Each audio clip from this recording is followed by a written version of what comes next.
You've seen how ratios can be used to model fractions. We can also use ratios to model percents. In this video, we'll show how to use ratios to calculate percents and then develop a formula for calculating a percent from any ratio. Let's look at an example. In this sock drawer, there are 6 pairs of green socks. What percentage of the total number of socks does this represent? To find the percentage of green socks, let's start with a fraction.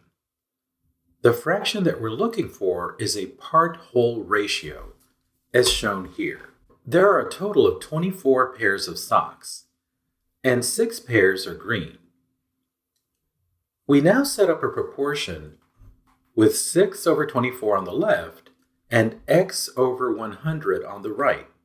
The term on the right, because it has a denominator of 100, is the fractional form of a percent. In other words, when written as a fraction, a percent has a denominator of 100. Let's solve the proportion.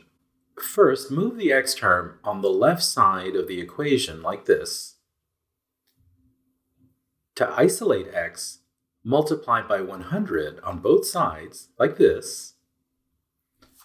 On the right, we have 600 over 24. Simplify to get 25, and add the percent symbol like this. So the green socks represent 25% of the total. Let's look at another example. In this collection of t-shirts, there are 4 red ones. What percentage of the total does this make up? We want to find the percentage of the total made up of red t-shirts.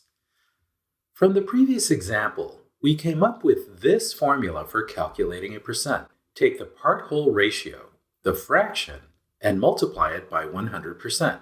The part-whole ratio of red t-shirts is 4/12. Take that fraction and multiply it by 100%. Let's simplify this expression. Simplify the fraction to 1/3 as shown here. Simplify the expression to get 33 1/3%. This is the percentage of t-shirts that are red. Let's look at a final example. In this collection of red, blue, and green baseball caps, what is the percentage of caps that are not green? We need to find the percent of caps that aren't green, which means the number of caps that are either red or blue. Let's start with the percent formula. We need to find the part-whole ratio and plug it in here, and then multiply by 100%.